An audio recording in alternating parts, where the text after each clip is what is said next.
السلام علیکم۔ چلیں آئیں آج ہم سورۃ ممتحنہ کی تلاوت کرتے ہیں اور اس کو سیکھتے ہیں، سمجھتے ہیں اور سکھاتے ہیں۔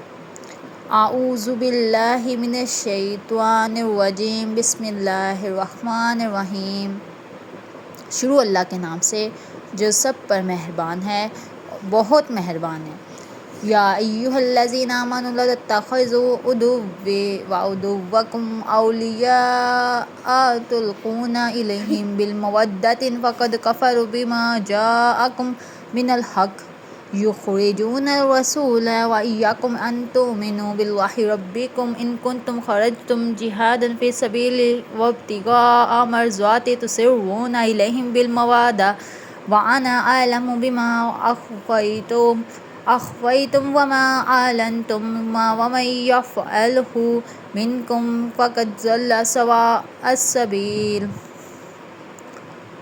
اے ایمان والو، اگر تم میرے راستے میں جہاد کرنے کی خاطر اور میری خوشنودی حاصل کرنے کے لیے گھر سے نکلے ہو تو میرے دشمنوں اور اپنے دشمنوں کو ایسا دوست مت بناؤ کہ ان کو محبت کے پیغام بھیجنے لگو، حالانکہ تمہارے پاس جو حق آیا ہے انہوں نے اس کو اتنا جھٹلایا ہے کہ وہ رسول کو بھی اور تمہیں بھی صرف اسی وجہ سے مکے سے باہر نکالتے رہے ہیں کہ تم اپنے پروردگار پر ایمان لائے ہو۔ تم ان سے خفیہ طور پر دوستی کی باتیں کرتے ہو، حالانکہ جو کچھ تم خفیہ طور پر کرتے ہو، جو کچھ علانیہ کرتے ہو، ان سب کو پوری طرح جانتا ہے۔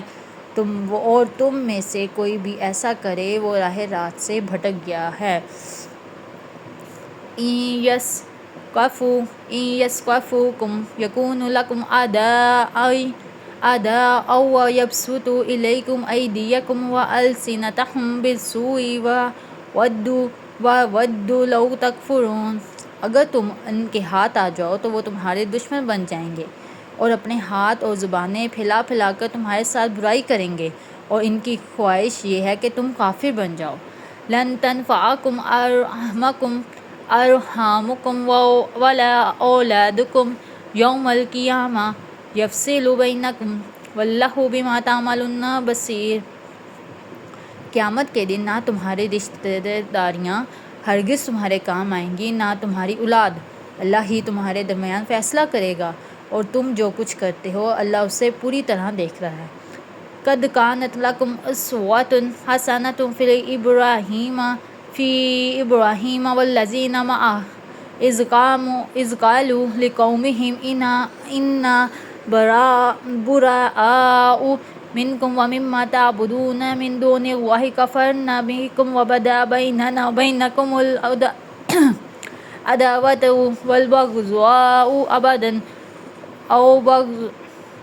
والبغضاء أبدا حتى تؤمنوا بالله وحده إلا قول إبراهيم لأبيه لأستغفرن لك وما أملك لك من الله من شيء ربنا عليك توكلنا وإليك أنبنا وإليك المصير۔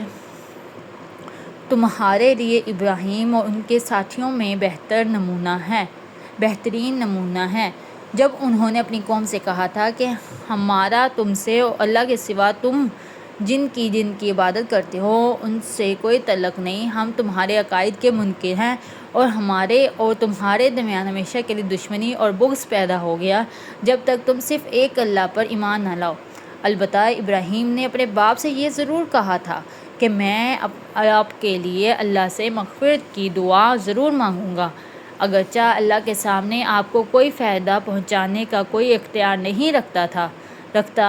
اے ہمارے پروردگار، آپ ہی پر ہم نے بھروسہ کیا اور آپ ہی کی طرف ہم نے رجوع ہوئے اور آپ ہی کی طرف سب کو لوٹ کر جانا ہے۔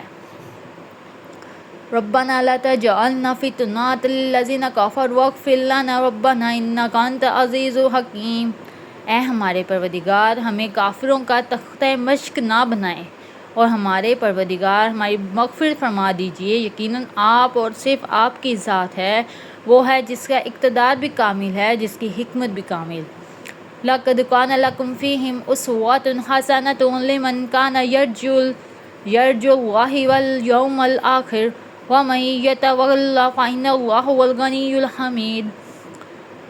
مسلمانوں، یقیناً تمہارے لیے ان لوگوں کی طرز عمل میں بہترین نمونہ ہے، ہر اس شخص کے لیے جو اللہ اور روز آخر سے امید رکھتا ہو، اور جو شخص منہ موڑے وہ یاد رکھے اللہ سب سے بے نیاز ہے اور بذات خود قابل تعریف ہے۔ صدق اللہ العظیم، جزاک اللہ العظیم۔ اس میں میرے پیارے اللہ تعالیٰ کی وحدانیت اور لا شریک کے بارے میں واضح طور پر بیان کیا ہے، اور کافروں کو کبھی بھی نادوست ٹھہرانے کا بھی کہا گیا ہے۔ یہ بات سچ ہے۔ آج اس دنیا میں جو کچھ ہو رہا ہے، دنیا میں امریکہ کو دیکھ لیں، اسرائیل کو دیکھ لیں، اللہ تعالیٰ ہم سب کو اپنے دین پر قائم رہنے کی توفیق دے اور ہمیں کامیابی دے، ہماری عزت برقرار رکھے۔ ہم کھو گیا ہے ہمارا مقام، کیونکہ ہم نے دین سے بہت پیچھے ہٹ گئے ہیں، ہم اسلام سے بہت پیچھے ہٹ گئے ہیں۔ ہم نے قرآن کو پڑھنا، سیکھنا، سمجھنا سب بند کر دیا ہے، ہم نے اولاد کو بتانا بند کر دیا ہے، ہم دنیا کے پیچھے لگ گئے ہیں۔ یہ دنیا کے پیچھے لگو، یہ نہیں ہے کہ دنیا میں کامیابی حاصل نہ کرو کامیابی حاصل، لیکن ساتھ ساتھ آخرت کی بھی کرو، ساتھ ساتھ خدا کے جو بتائے گئے باتیں ہیں، جو قرآن مجید میں جو کچھ واضح کیا گیا اس کو بھی سمجھو، تاکہ ہم مراد حاصل کر سکیں۔ کافر واقعی مسلمانوں کے دوست نہیں ہو سکتے۔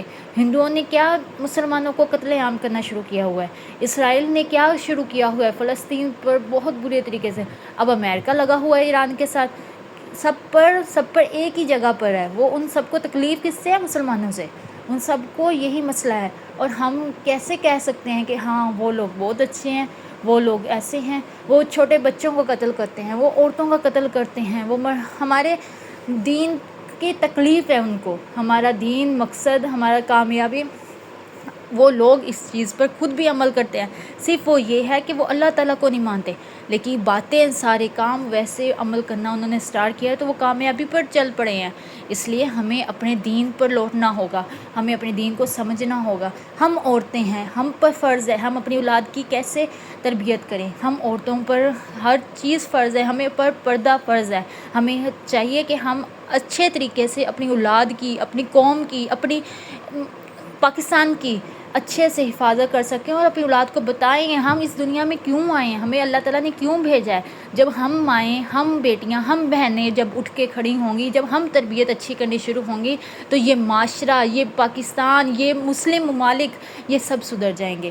یہ خود کو سمجھانا ہے، موٹیویٹ خود سے ہونا ہے، موٹیویٹ ہمارے اپنے اسلام میں ہے، ہمیں جتنی عزت اسلام نے دی ہے اتنا کوئی نہیں دے سکتا اس دنیا میں، کسی نے نہیں دی، کوئی مذہب نہیں ہے جس میں عورت کو اتنی عزت دی، اتنی عزت دی ہے کہ اللہ تعالیٰ نے عورت کو کوئین آف دا ہاؤس کہا ہے، مطلب گھر کی ملکہ کہا ہے۔ اور تمہیں کیا چاہیے، تم کیا رہ گئی ہو، تم کیا اور کیا لینا چاہتی ہو؟ ملکہ کہہ دیا تمہیں، ملکہ کا مطلب پتہ ہے تمہیں؟ آج تک اس کا مطلب پتہ ہے؟ جتنی عزت اسلام نے دی ہے، ہمیں چاہیے کہ ہم اپنے اسلام کو خود دوبارہ سے اس مقام پر لے کر آئیں جس مقام سے ہم ہٹ رہے ہیں، ہم اس قوم کو صحیح راستے پر لے کے جائیں۔